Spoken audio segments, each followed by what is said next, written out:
thinking, Richard Lewis, who's joining us? Let me introduce you first. Sorry. Let me introduce you, and then you weigh in. Richard Lewis. It's a pleasure to be on your show. Your show's fantastic. Okay, he needs no introduction. Go ahead, Richard. You know, one of the Victoria's Secret models was a fan.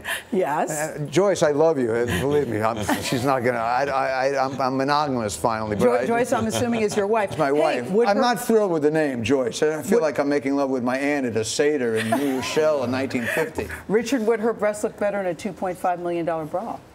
My wife? My wife's gorgeous. There's something for you to consider. I love my, I got married late in life. I know you did. Yeah. So I got all the bad stuff out of my system. Why'd you wait so long? Huh? Why'd you wait so long? I was a woman, and I changed. No, because I wanted, really? I had problems, and I wanted to, and I knew it, and I wanted to see if I wanted to be healthy enough to, in a lot of ways, to find the right woman. To be ready for Joyce. I mean, yeah, we had a window for children, like a 3-4 year window. But to be in my 60s now and have a 9-year-old and make believe I cared that he made an ashtray. Believe me, nice ashtray, Artie. I have polio or I have a fever. You know, I couldn't. So I'm glad that, and I have 14. My nephews have 14 kids and 2 great grandchildren. So I'm like Uncle Richard. Yeah. So it's cool. How many years now have you been doing stand-up? 43. 43. Wow. Yeah, since I'm 22. Now you claim you've never told the same joke. Is that true? No, that's not true. Okay. It's like I have about 50 or 60 hours in my computer because I write constantly. Right. And and every show is different. But you know, comedians usually have a sweet spot. Right. And I have a sweet spot. But if I would if I repeat a theme one night, like if I do like at Caroline's this weekend in New York, yes. like if I repeat a theme on the late show, it'll be totally different because I'll be bored. Right. So that's what I mean by that, you know. Gotcha. And if the audience is going with me, then I'll just riff with it like a jazz guy. Are you doing it any differently than you've been doing it for all these years? Well, when I started out as a kid, you had to get on the Tonight Show. Yeah. So you had to do every night the same act, you know.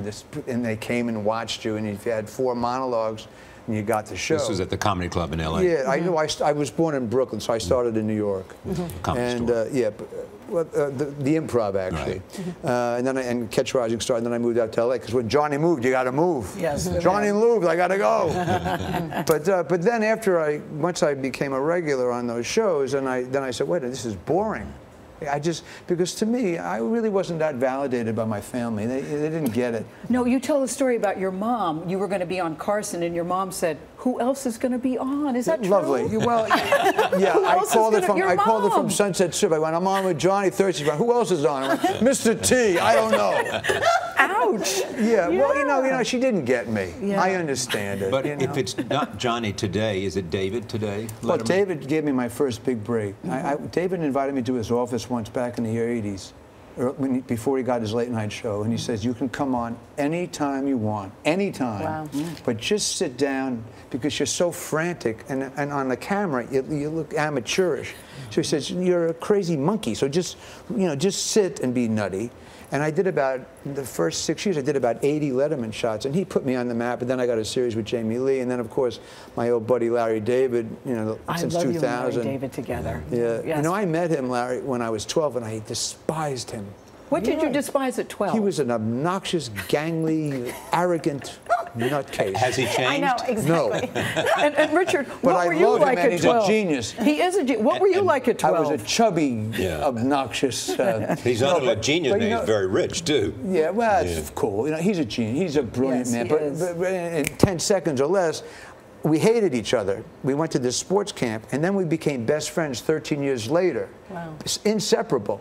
And I was staring at him like I'm staring at Charlie, and I got spooked out like a Polanski movie. And he was going, whoa, whoa. And then we retraced our childhood. I went to this camp. He said, I went to a sports camp. And then he said, you're that guy? Yeah. Oh, my God. And it was like a billion to one shot, and then we became like, I mean, it was unbelievable. So he gave me the job. He came over to my house. He says, "Will you play yourself?" I love you on that show, Curb Your Enthusiasm. Yeah, it's like Seinfeld unplugged. Look, he's a genius, Larry. He's great. Are you in a good place, Richard Lewis, because you've made a career out of putting yourself down, talking about your anxieties, and going to the shrink? Are you in a good place today? Well, I don't go to the shrink anymore. She dozed off 2 weeks ago. She was so sick of me talking about my mother. She says, make her a Native American for a couple of months. Thank you. Thank you. Great to have you Look here. how fast. I blew it. I went too fast. No. Anyway, you guys, Friday, congratulations on Saturday, the and Sunday show. at Caroline's Comedy Club. Yeah, Friday to Saturday, Thank right? you for joining us. Oh, my God.